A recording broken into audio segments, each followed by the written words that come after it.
All right, so let's get started. So we're continuing Eretz Hashem on Hilchos Bishul. So what I'd like to try to actually do tonight is, so last week, I think we focused a bit more on kind of like the conceptual framework of Bishul.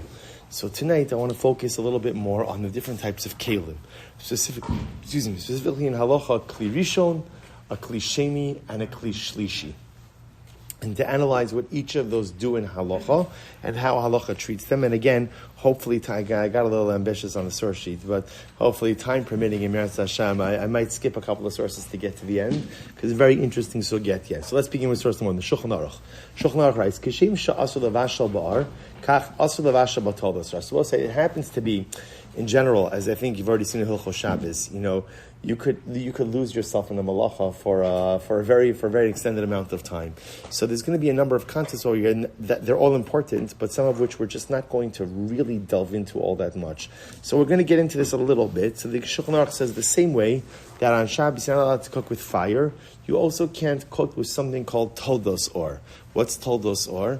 Toldos or means something heated by the fire. So for example, if you were to take a piece of metal, put the piece of metal on the fire, right? And then even if you remove that piece of metal, you can't cook on that piece of metal. That's called toldos or, something that received its heat from fire. Kigon litin beitza betzad kedera or the Shaburah al suda shulchan ba'ar kedesha titzla va'afilu betoldos chama. Now, interestingly enough, you're not even allowed on Shabbos, and again, not our topic, but let's say you have a piece of metal heated by the sun, or just an object heated by the sun, you're not allowed to use that either. Now, technically speaking, midaraisa, there's no problem going ahead and using something that's heated by the sun. Toldos or is not a problem. Toldos cham is not a problem. Chazal were concerned that if we allow you to use something that's heated by the sun, you'll come to use something that is heated by fire. Or to state it halachically, toldos chama is aser, lest you come to utilize toldos or. Okay, now we'll say, why am I mentioning all of this to you? Ultimately, again, because now the takeaway from sources 1 and 2, and I'm going to do the Mishnah Berurah side, but the takeaway from sources 1 and 2 is that not only is one not allowed to cook with fire, but halacha l'maisa, one is not allowed to cook with something that is heated by fire as well. That's called toldos or. Now, we'll say, the reason why this is important for us is because we can now understand the issue regarding a kli rishon. Because let's think about this in just a moment, right? A kli rishon. So let's just take a simple case. I'm cooking a pot of soup, right? So that pot is called the kli rishon. Now, there's another name for kli rishon. What else could we call it now? Based on what we just learned, what would you call it? Toldos or. So the pot in which you cook upon the fire essentially becomes in halacha called toldos or, something that is heated up by fire. So now already, even before we go on, the reason why this is important is because the same way, just to illustrate a case, right? The same way, if you were to take a piece of metal, leave it on top of the fire, take the metal off. Can you crack an egg and cook an egg on it on Shabbos? No, it's aser. So too, again, now we understand why a pot, even once it's removed from the fire, still has the ability to be mavashal, still has the ability to cook, because a pot removed from the fire is effectively toldos or, an item heated up by fire, and therefore it has the ability to cook. So I'll say, so based on this, look at number 3, the Shulchan Aruch writes, kli rishon. So I'll say, so it's interesting. So now you know there are really 2 different terms that you could use interchangeably for a kli rishon. It's either a kli rishon, right, which is the primary cooking utensil, or toldos or. It's the same thing. So kli rishon, afilu la'achar sheviruhu me'ala eish mebashal. Kli rishon, even after you remove it from the fire, it has the ability to cook. It has the ability to cook. Obviously, this isn't hocus pocus, right? The ability to cook obviously is a function of heat. So while it's true that an item we'll say it's no different, by the way, right? If you were to go ahead and take a piece of metal, right? Leave it on the fire, then remove it, and now again it's cool enough that you could put your hand on it. Is there a problem putting an egg on it? Right? No. Why? Because when there's no temperature, no yas, but it has the inability to cook. So the Shulchan Aruch over here says that kli rishon, as long as it is still yad soledespo, has the ability to cook, has the ability to be mevashal, because again, kli rishon that was taken off the fire is still called toldos or, still called something heated up by fire. Now, both say, I just want to illustrate why this is incredibly important. Lefichach aser litein l'socho tavlin. Therefore, you have to be careful about adding spices. So let me just give you a very simple case. right? You have your pot of chicken soup or your cholent, whatever you want. You take it right, so the chicken soup, I take it off the fire. Well, we take it off the blech, because we're going to leave hot. We haven't gotten to crock pots yet. I took it off the blech. And now again, I start serving it, and I see already it's a little bit bland. So what do I want to do? I happen to have some fresh pepper in my house. I figure, you know what? I'm going to pour it into the pot. Shulchan Aruch says, you're not allowed to do that. You can't take something raw and introduce it into a kli rishon, even if the kli rishon has been removed from the fire. You're not allowed to do that. Why? Because the kli rishon has told us has the ability to cook. So this, I want to tell you, this happens all of the time, depending on what kind of salt you use even, right? Some people use processed salt, some people use unprocessed salt. You can't introduce unprocessed salt into a pot removed from the fire, because that pot is called Todos Ar, that is Kli Rishon, and Kli Rishon is Mevashal. So a very important halacha. Now again, obviously, all of this presupposes that the pot is Yatzol Dispo. Once you have a food item that loses its temperature of Yatzol Dispo, then what's the halacha? No longer has the ability to affect any level of cooking. So obviously, a pot of food that's cooled down, you can introduce whatever you want into it because it's not going to be a problem. The Mishnah Berurah comments on this. Take a look at number 4. So he writes number 4, the second paragraph, Samech Dalid, Sheyat Soled Despo, Avalim In Hayat Soled Despo. If the temperature has cooled down to the point that it's not Yat Soled Despo, Afilu Kli Rishon Eino Mevashal. So remember again, a Kli Rishon only cooks when it maintains the temperature of Yad Soled Despo. So we started of Moshe last week, 110 degrees. Now, we'll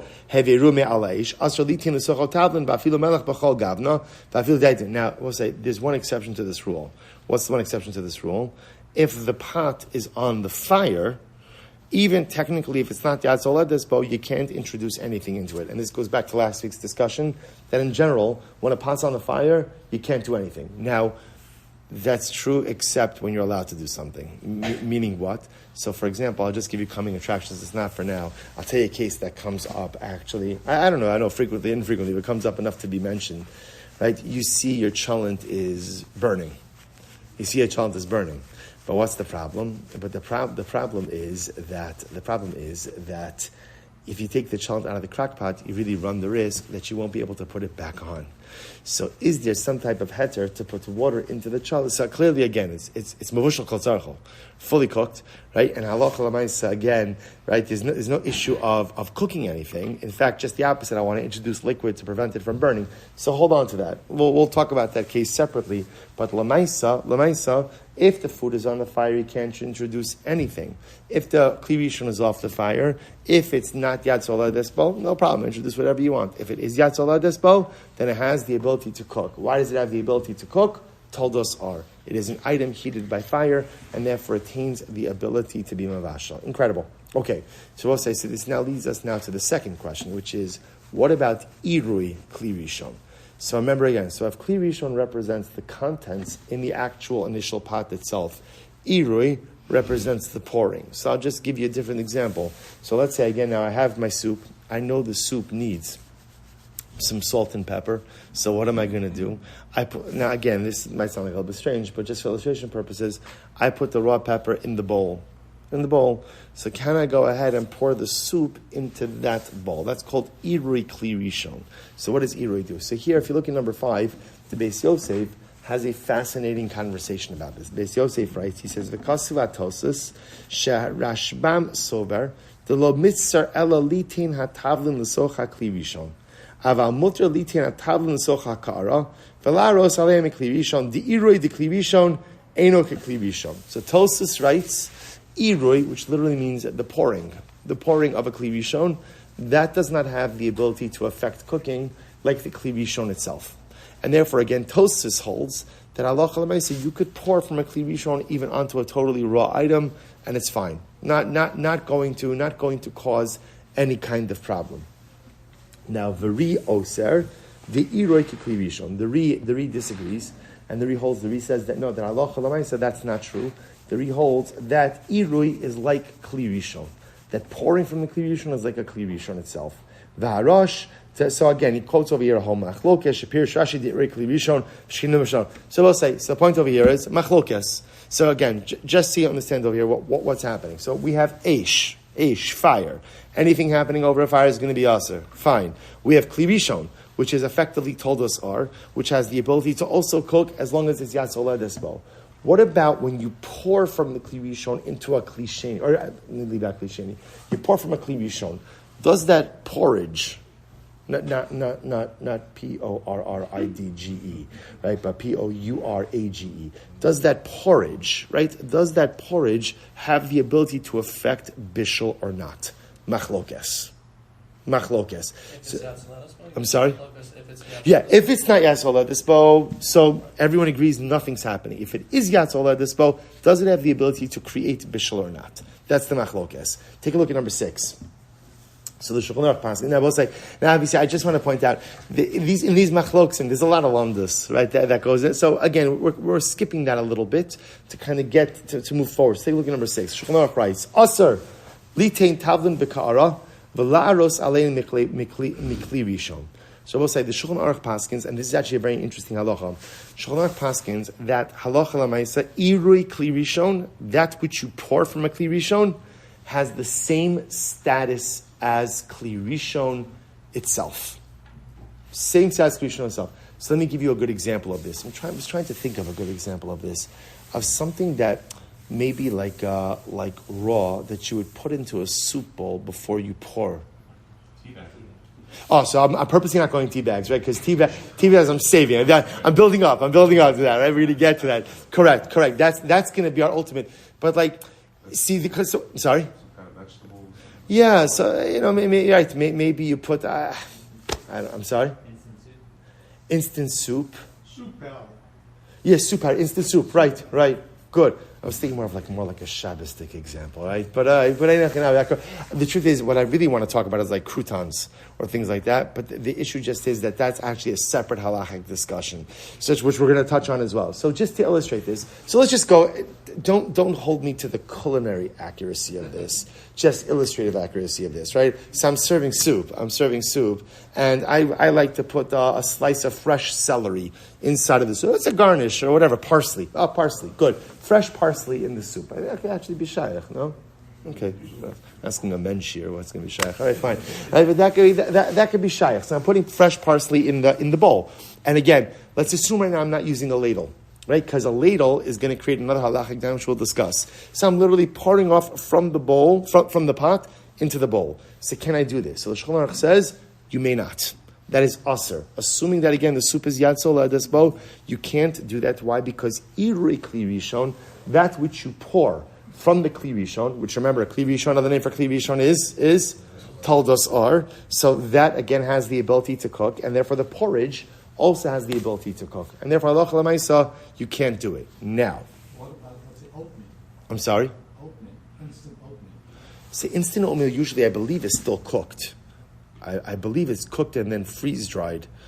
Spray-dried, I think. No? Is it raw? Yeah, right. If it's instant, it must have been pre-cooked. It's kind of like instant coffee. Like instant coffee is spray-dried. In other words, they have like this whole spray-dried machines, but essentially, whatever. Well, I'm sorry? The soup mix could be the same thing. That's why again, for our illustrative purposes, Daf going to use something that's raw, something that's clearly raw. Now, here's what's interesting. Yes. I always wondered. I had heard this a long time ago about coffee being freeze-dried before you cook. Then why do you have to have? Good. Hold on. We're gonna see all of this. First of all, whether or not you have to or not, we're gonna see that. So I'm building up to that. Coffee. We're gonna get coffee and tea. It doesn't sound so exciting, but it actually is very exciting in Hilchos Shabbos. So take a look at number 7. It's interesting. Right? Where did we do coffee? Oh, we did coffee by borer. We did coffee by borer, by the pour over. Okay, fine. So we'll come back to coffee now by Bishul and Miras Hashem. So take a look at number 7. So the Magen Avraham writes something very interesting.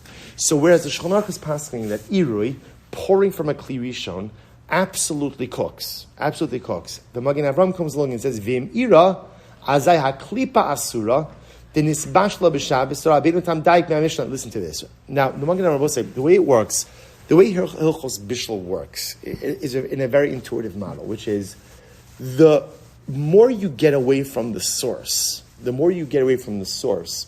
right, the more diminished the bishul capacity becomes, right? So fire is most powerful. After fire, kli rishon, which is told us are. After kli rishon, iroi kli rishon, the porridge. But obviously, the further you remove, the less your ability to cook. The Magen Avram says when we say that iroi, that pouring, has the ability to cook, iroi doesn't have the ability to affect a comprehensive cooking process. What it does do is it has the ability to affect what we call cooking kidei klipa. It cooks, but only an outer surface. So it's not hot enough to affect comprehensive cooking, but cooks only what we call the kidei klipa. Now, how much is the kidei klipa? Right? What is it? How much? The top piece, not the top. So again, that level of specificity we're not going to get into right now. But suffice it to say that halacha l'maisa, it works for kidei klipa. So again, it doesn't affect the comprehensive cooking, only the outer layer of the food. Now, I will say, the reason why this is incredibly important is, therefore, so now, just so you follow the progression, right? So it's a whole machlokes as to whether or not iroi in general is mevashal. So we're going to go with the idea that iroi is mevashal. But now the Magen Avram says, iroi only does bishul what? Kidei klipa. Now we'll say, watch this. Kidei klipa, the post can bring down, only applies to solids. Kidei klipa doesn't apply to liquids, which makes sense. Why does that make sense? Liquid is an amorphous entity, right? It's kind of like it's just moving around. There's no klipa, right? By a piece, right? You go ahead and you pour soup onto a raw vegetable. There's a clear klipa that's there, right? There's a clear outer surface that's there. So we'll say, so therefore, halacha l'maisa, when we say that iroi kli rishon is mevashal, iroi kli rishon is only mevashal for solids and not for liquids. I want to tell you, so you'll say, wow, that's really exciting. Let me tell you why it is exciting. Shabbos, I'll tell you where this could come up. It does come up. So for example, let's say you have very cold water. I'll tell you where this comes up all the time. You want to make a bottle for a baby. So again, you want to have lukewarm water. So what's the problem very often that you have in your house on Shabbos, right? You have cold water from the tap and hot water from the urn. So neither of which are going to be good for a bottle. So what do I want to do? I'm in this parsha again with grandchildren. I thought I was done with it. That's right. So lemaisa. So now what do? So now that my shaila is, could I take the cold water and go ahead and pour from the urn right into the bottle? So again, obviously, I'm skipping ahead a little bit. If I take from the urn, put it into another cup, pour from that cup into the cold water, then okay, we'll get to that. That's obvious that it's okay. I want to put the bottle with the cold water right under the urn. Am I allowed to do that on Shabbos or not? So Rabbi say the halacha is, it's mutter. Now, there's a caveat. What's the caveat? I'm sorry? Well, the urn is not really considered to be an al-gabe eish. An urn is considered to be an eish mechusa. Really, considered to be an eish mechusa. Otherwise, you really wouldn't be able to use it all that much. So again, let's presuppose that an urn, I'm talking about like a plug-in urn, not like a kumkum or something that you put on top of the blech. Hey, let's assume for a moment that that's an eish mechusa.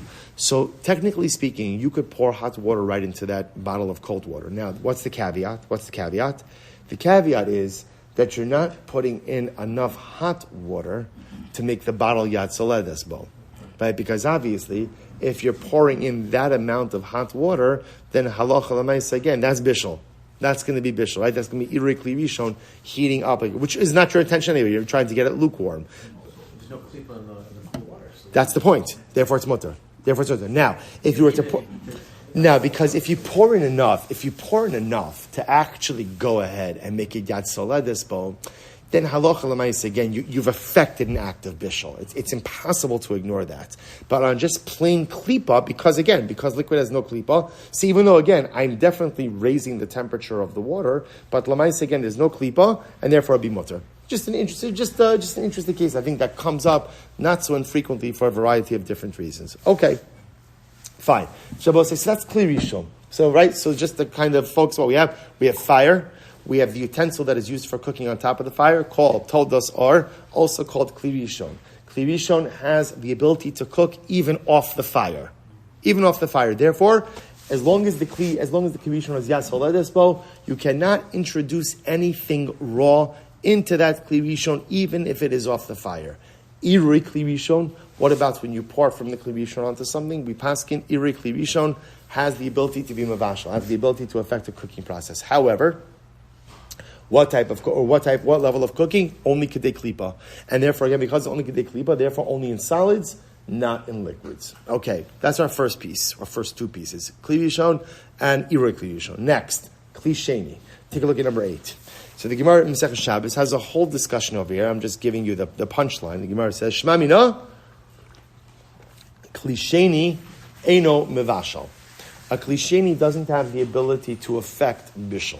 Right? There's no Bishul, and I will say, I just want to point out, so what that means is, so just for example, just keeping with our same example over here, I have a pot of soup, pot was on the fire, I poured off from the pot into a bowl, right? Pot is Kli Rishon, bowl is Kli Sheni. So now I have fresh pepper that I ground before Shabbos, I'm allowed to put that in my bowl of soup.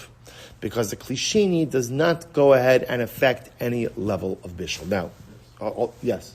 That's a halachic concept, but that's not reality, right? I guess it depends how you define your reality. If you're taking it on... Yes. The hot soup, Absolutely. I'm gonna come to this concept in just a moment. That Hilchos Bishul does need not conform with scientific reality. Hilchos Bishul is predicated upon certain concepts that the halacha recognizes as correct and absolute truths that may or may not mirror whatever science says. Absolutely. By the way, once you accept that reality, it's actually much more helpful to learn Hilchos Bishul. Yes? So, Kli Rishon becomes a Kli Sheni after you pour it out. So there's the Iroi and then there's the Kli Sheni. Correct. So if I put a ladle into a Kli Rishon... So the short answer to that is yes and no. Right? Meaning what? So Shmur Shabbos Kilchusa. Actually, I don't know why I didn't include it in this shir, so let's talk this out for just a second. So it would appear that a ladle should be a Kli Sheni, and therefore, by definition, your bowl should really be a Kli Shlishi. And we'll get to Kli Shlishi in just a little bit. Shmur Shabbos Kilchusa says, here's the problem. A lot of times people leave the ladle inside of the soup pot. Shmur Shabbos Kilchusa posits that leaving the ladle inside the soup pot for an extended amount of time essentially makes the ladle into a Kli Rishon. It loses its Kli, which again, and the logic is, since you've left it in there all of this time, it's lost its identity as a Kli Sheni. So that's why, by the way, some are makbid to dafka leave the ladle out. Now, it goes both ways, because if you're leaving the ladle out, you also have to be careful when reinserting it to take more soup, that it's clean and dry, especially if anything on the residue has cooled off. So technically, if you are leaving you're scooping and then leaving it out, the ladle will act as the Kli Sheni and the bowl will be the Kli Shlishi. Absolutely, that'll work. Leaving the ladle inside can make the ladle into a Kli Rishon. The Iroi isn't... It seems like there's no Iroi then between the Kli Rishon and the Kli Sheni in that case. In which case? So when you're putting the ladle into the bowl is a Kli Rishon, there's no Iroi though, there's no pouring phase. Well, no, it would be. It just depends on what the ladle is. If the ladle is considered to be a Kli Rishon, then pouring from the ladle into the bowl will be Iroi Kli Rishon. If the ladle is a Kli Sheni, then the Iroi will be a Iroi Kli Sheni. I'm just wondering, how does a ladle become a Kli Sheni if it's dipping in? I'm in my head. I'll tell you why. You're assuming that in order for a Kli Sheni to occur, there has to have been an Iroi from a Kli Rishon. That is not necessarily the case. In order for a Kli Sheni to occur, contents from a Kli Rishon have to be transferred to a secondary Kli. Whether they were transferred through pouring or through taking, the halacha doesn't seem to differentiate. When you're pouring from the ladle into a bowl, is that Kli Sheni? If the Kli Sheni has not been kept inside of the pot, then it is Irui Kli Sheni. Well, we have a guy. Let's first do Kli Sheni. Then we'll get to Irui in just a second. So first of all, the Gemara in number 8, Gemara Masechah Shabbos says, Shema mina Kli Sheni eino mevashal. See, the Shulchan Aruch writes that Kli Sheni, a secondary Kli, does not affect Bishul. Okay, so Tosas comments on this. So Tosas is intrigued by this, and Reb Chaim, this kind of goes to your point. Tosas is just bothered like b'mitzias. I don't understand.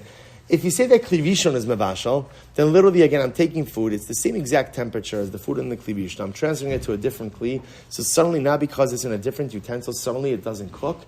It just doesn't seem to make sense. So look what Tosfos writes. It's actually very interesting Tosfos. He writes in the Moran, he says, Shema Bina, Kli Sheni Ein Mevashal, Tema. Maishna Kli Sheni Mi Kli Rishon.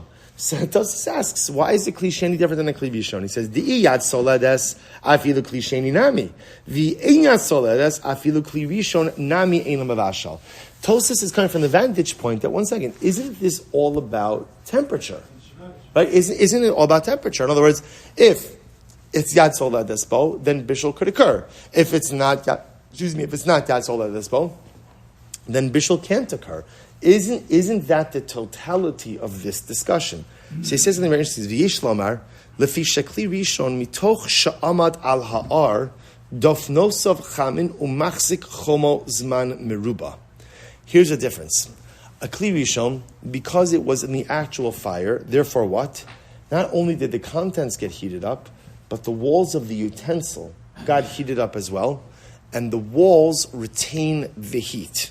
Ulekach Nasnu bo shir, the cholzman sheyat soledes bo aser, ava klishini, af agav di yat soledes bo mutter, she'in dofnosav chamin b'holech u'miskarer. So Tosfos essentially says that a kli rishon has two unique features, which are really they're interconnected.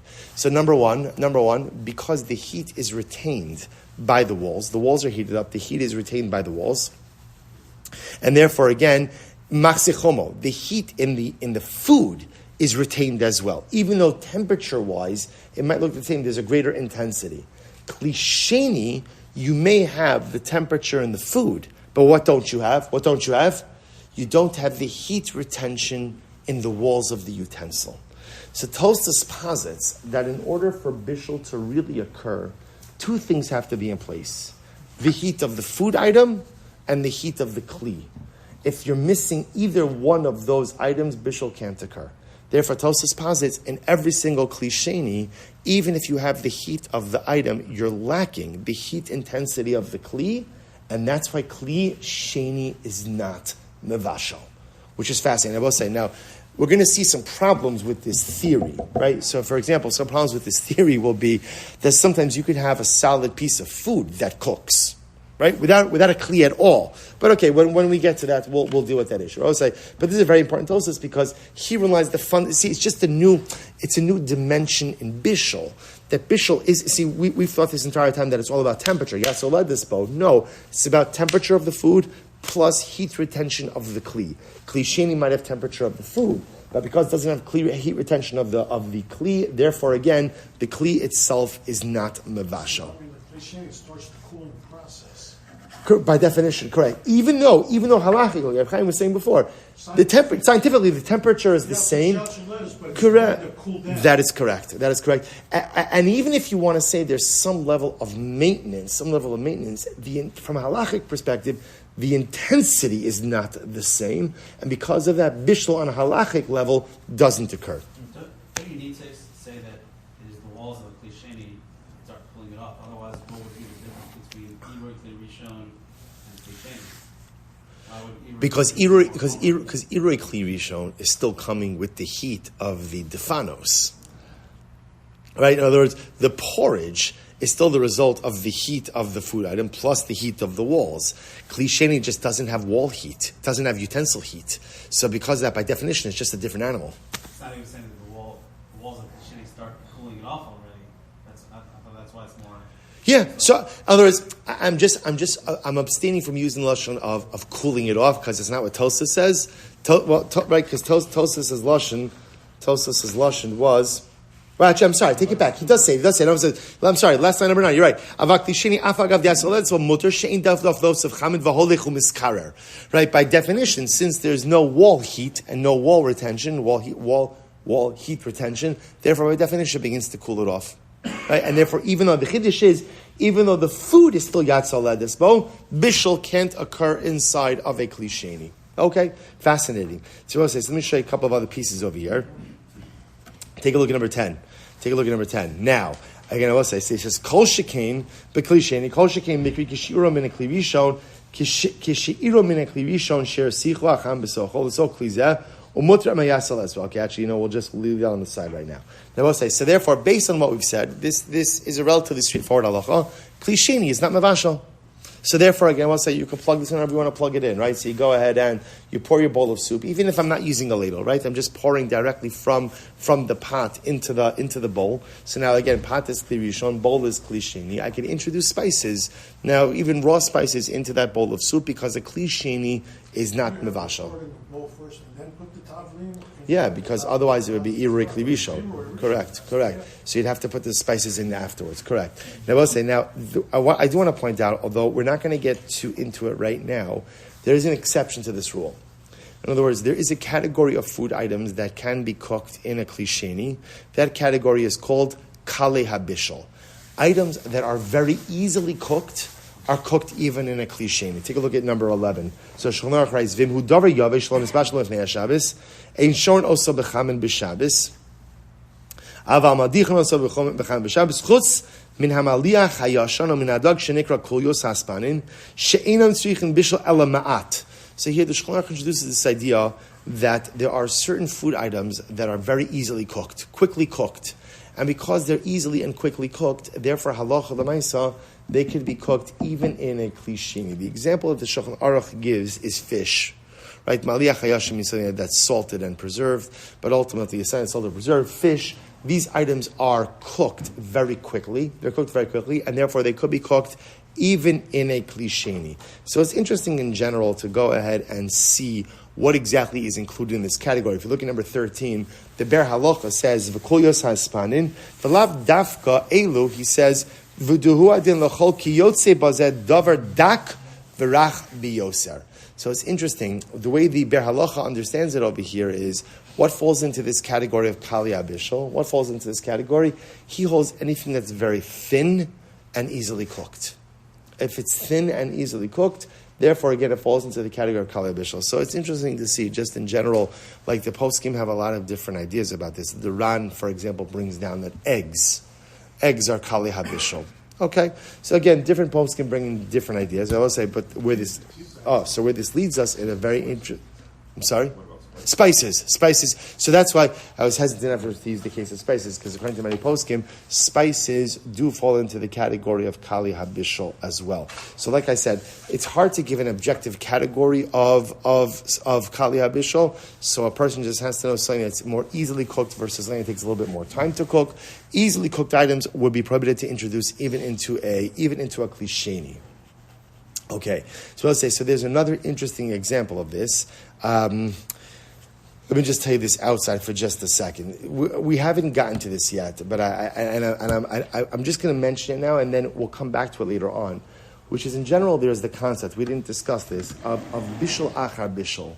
Right? In general, once something is cooked, could it be subject to a secondary cooking process?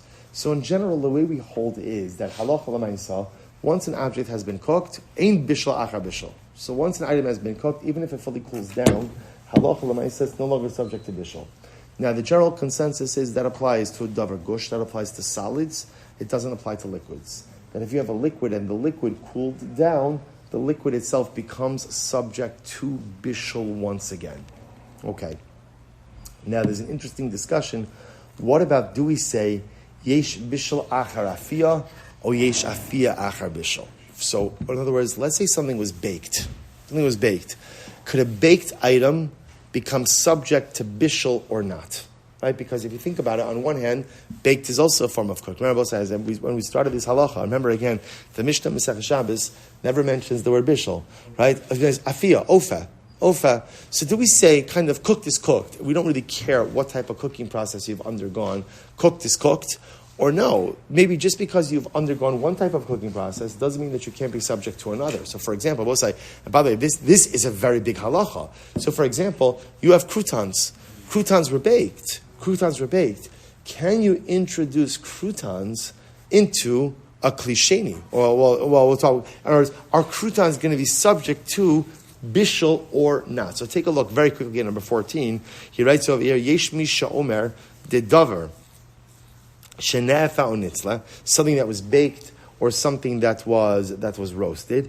Im bishlo achar kach b'mashka yesh bo mishum bishul Va'asr litain pas afilo bekli sheni shayat sola despo. V'yesh matirin. So we'll say, so the Shulchan Aruch says it's machlokes. So some say that if you have a baked item, you cannot introduce that into hot liquid. Even if the hot liquid is in a kli sheni, if the hot liquid is yat sola despo. If the liquid is yat sola despo, and I will say, and I remember again, but 1 second, we said that kli sheni is not mavashal. Right? So kli sheni is not mavashal. What? Kli sheni is not mavashal in a general sense, but halacha l'maisa, if halacha l'maisa, again, something that was baked, potentially could become cooked in a kli sheni. So another, a chumrah of kli sheni. But yet, there are those who are matirit. Haga bekli sheni, v'yesh matir me kli sheni. V'yesh makilan afilo bekli rishon. V'nogu lizar lechatchila shelo litein pas afilo bekli sheni kol zman sheyasu ledespo. So I will say this is really interesting. The Ramah says that we are noeg to be machmir, not to put bread in a kli sheni as long as it is hot. Yatzola despo. So I will say what this would mean is, according to the Ramah, if you, let's assume right now you're pouring your soup into your bowl, so soup is the kli rishon, bowl is the kli sheni, the Ramah would say you should not dip your challah into your soup when the soup is yatzola despo. Right, it happens all the time. You get your soup, it's too hot, but you're hungry. So you dip a little challah in it. Yeah. So the Ramah seems to say that halacha l'maisa, one should not do this. Now, remember, the situation is very easily alleviatable. Right? How is it alleviatable? Is that a word? Alleviatable? No, but okay. Very easily alleviatable. How is it easily? How can you do it? Right? Wait for it to cool down. That's assuming you have patience. We're Jewish. Come on. Right? Ladle.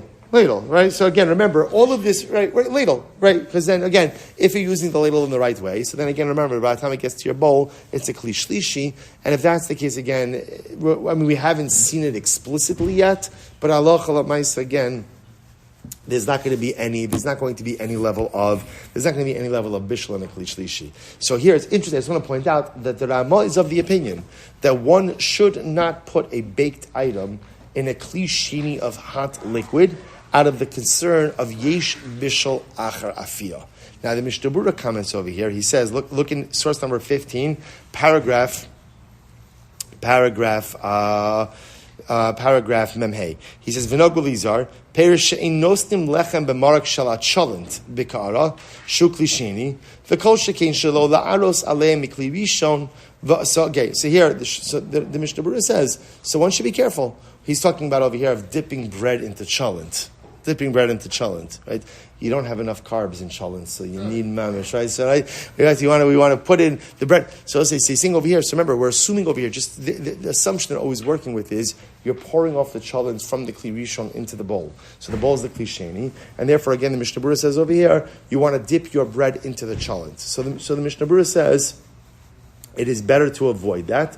The kol shekein sheizar shel aros alei mikli rishon. So you can't pour the chalent onto the bread because that's irei kli rishon. Now he brings down another case over here. Va'osam shechotchin habitzalim v'nosin l'soch hamarak b'ka'ara lo yasimu rak achar shelo tiyeh yasoleves. So now he's jumping to another case.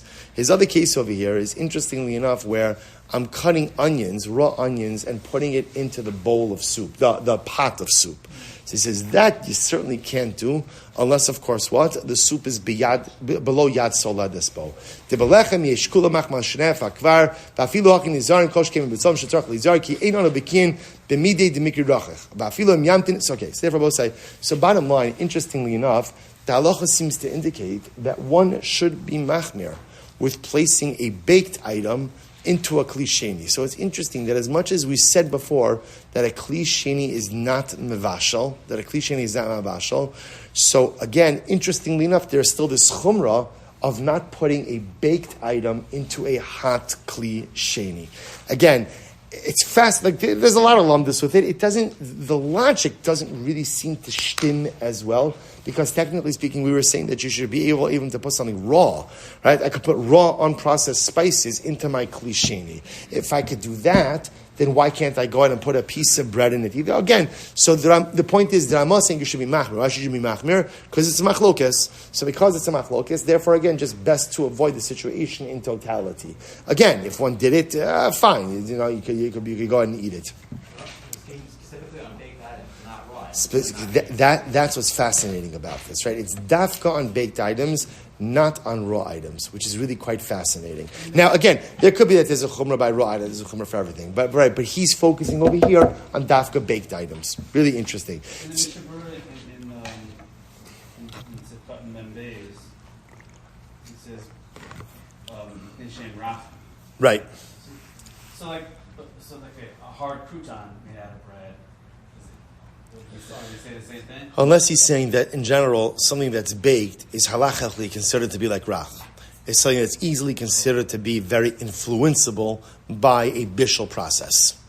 That seems to be the definition of rachim. It does. I don't think it's a din in softness. I think it's a din on being overtaken. Like you go out and you take a hard crouton and you put it into soup, and within a couple of moments, it's mush. It's mush. So you see that obviously, again, that act of afiyah, even though it created a hardened item, is very easily eclipsed by a bishul process, I think. So we'll say, we're not going to get to it tonight, but obviously what this goes ahead and, so just to appreciate kind of where the kulas of a cliche. So remember again, the chumrah over here is potentially putting in a baked item into this, putting a baked item into a klisheni. One of the interesting parts that comes up, one of the interesting kulos is, as much as we said before, that yesh bishul achar bishul baya davar lachshin itztanin, right? That if you have a liquid that cooled down, it is once again subject to bishul. That is not true in a klisheni. So, for example, if you were to make coffee in a klisheni, now whether or not you're allowed to make coffee in a klisheni, we'll discuss next week in Meretz Hashem, or 2 weeks in Meretz Hashem. But assuming that you're able to go ahead and make coffee in a klisheni, can you put cold milk into your piping hot coffee? So the answer is going to be yes, right? Based on what we learned, because halacha l'maisa, a klisheni is not mevashal, and therefore, again, as long as you have a liquid. Now, again, if you really like to go, all natural, and you're taking your milk directly from the cow, you can't squeeze that into your coffee, right? Because probably on a variety of reasons, right? But l'maisa, at least from a Hilchos Shabbos perspective, you can't do that because that's not a cooked liquid, and therefore, technically speaking, we would be knowing to be a little bit more machmir with that. But milk is pasteurized, so because milk is pasteurized, that's an act of cooking, and therefore halacha l'maisa, technically speaking, you could take your cold milk and introduce it into your hot coffee, and there's no bishul achar bishul. All right, so we'll stop over here for tonight with this. Again, we'll see in Meretz Hashem coming attractions. What we didn't get to do tonight is tea. Tea is the next big topic. Tea leaves and tea bags. In Meretz Hashem, we'll see that there's overlap, but there's also differences. We'll see the interesting Mishnah Berurah. We'll see Rav Moshe, and in Meretz Hashem, we will cover that in our next shir in Meretz Hashem. I will say, shkoyach. So clearly Rishon al ha'esh. For some reason, if the esh was removed, you only have a blech.